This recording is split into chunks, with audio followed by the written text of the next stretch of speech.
Hello. Today we have a reading from a new novel. It's a slightly experimental novel, which has largely been published in secret, though available Amazon and other fine exploitative corporations. Now, the novel itself, Arthur, An Actuarial Odyssey, begins in the present age, in a place slightly obscure, which we will otherwise call Chapter 1. Chapter 1. Arthur threw open the second-floor bay window. Searching the yard, he called out into the night, "Hark! Who goes there? I beseech thee, announce thyself as friend or foe." The thick night air hung still. In the shadows below, a stranger scampered along the unlit garden path. Just then, a voice cried out in shrill tones, "A pizza man! Half pepperoni, half green pepper." Arthur turned to his guests. "I am beckoned to the gate. Do forgive my briefly taking leave." Arthur flew to the gate. Money and pasta were exchanged, and he returned. In the cold air, the light striking him as he coolly crossed the room, Arthur's pizza looked good. Real good. His guests could not pull their gaze from it. They desired Arthur's pizza as they had no other before. With their stares, they devoured Arthur's pizza. Arthur's coarse, manly hands ripped open the pizza box, exposing the white virgin cheese dripping over the flaming pizza's offerings. His guests moved in on Arthur's pizza like a fresh kill. There it lay, naked, hot, inviting. No one asked for plates. They'd swallow this prey, flesh and all, shameless in their savagery, hands drenched in blood-red, still warm sauce, mouths biting hard and deep into Arthur's pizza and all its sensuous toppings. Arthur moved to the window. He saw below the bright moon's reflection on a dead cat in the alleyway. "A car crashes!" Arthur impatiently shouted. Arthur's guests swarmed about him. They sensed he was about to spontaneously compose a poem, as only he knew how. Without forethought or plan, he simply summoned a completed elegy or stanza that flowed without effort from his mind to whomever stood in his presence. All waited in dead silence. A car crashes. It makes a loud noise. It burns up. There is hurt. There is pain. Boom! Bang! Car crash. God speaks. God speaks through the car crash. God says, "Slow down." It is too late. Arthur collapsed to the ground. The guests looked to one another. There was confusion. All were certain that Arthur's spontaneous prose and his collapsing thereafter contained deep meaning.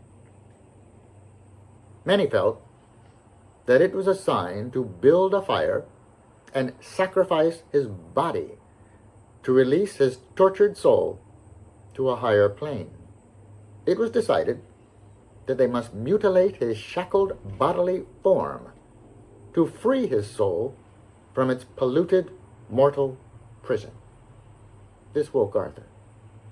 He explained that, in fact, the meaning was far deeper than this, and he would need further time to further discern its true import. His guests untied Arthur from the lamppost, put away the lighter fluid, and took the wads of newspaper from his pants pockets as the festivities continued on into the night. The fact was, Arthur was lost. Lost in a world of unfulfilled dreams, broken promises, and an all-consuming, paralyzing void. It had only been a few years earlier that, in an effort to break from his suffocating doldrums, Arthur decided to make a new life for himself. From that time forward, Arthur had dedicated his life to selling life insurance. But it was no good. Arthur could never fully commit himself to his work. After a while, he discovered that, in fact, the world of life insurance had very little to do with life and much more to do with death.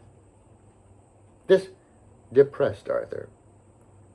Each day, a new client would sit across from his desk, and the two would speak in a euphemistic coded language about some quote-unquote comprehensive life insurance policy or dismemberment clauses.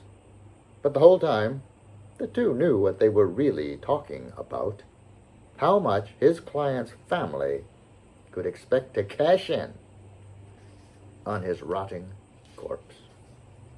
This was not at all what Arthur had imagined when he'd gone into the life insurance business.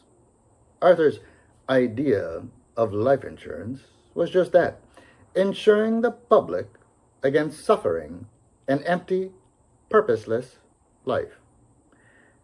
He pictured people coming in and ensuring that their children would live happy, gratifying lives.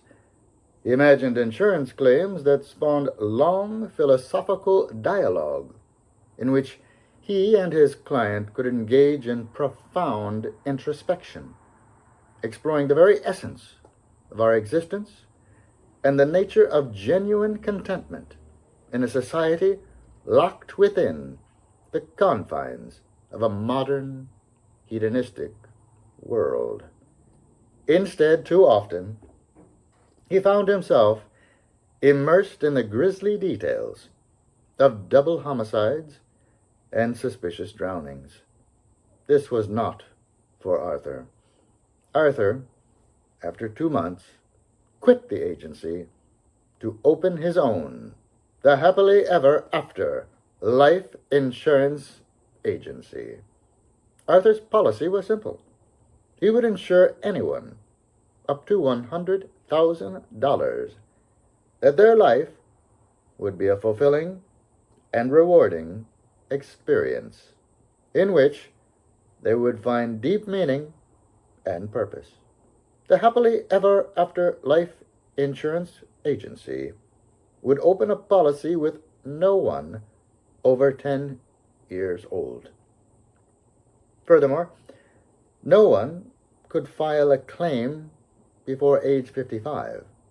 This was to protect the company from an epidemic of 40-something midlife crises. If at age 55 someone had not lived a fulfilling and rewarding life with deep meaning and purpose, they could then file a claim of disenchantment. The claimant would simply need to prove that an impartial third party could reasonably find that she or he had just cause for claiming to be unhappy with their life. After only a week in business, Arthur had over 500 pre-adolescent clients.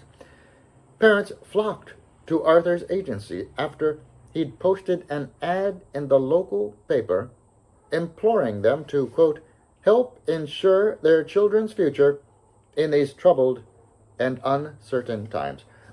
Parents were at first skeptical, but after Arthur showed them a few glossy brochures and shared the details of the policy, most were convinced. Arthur explained that most life insurance agencies focus on death, but that his vision was to create an insurance agency that celebrated life. Life insurance was not meant to be some perverse reward for dying, Arthur insisted. Life insurance was meant to protect a person while still living against the scourge of an unfulfilled, meaningless existence. Soon enough, business was booming. However, Arthur's doubts persisted. He sensed that there may be significant gray area when assessing a person's claim of disenchantment. On the one hand, Arthur craved profound and extended debate and discussion, hashing out such matters.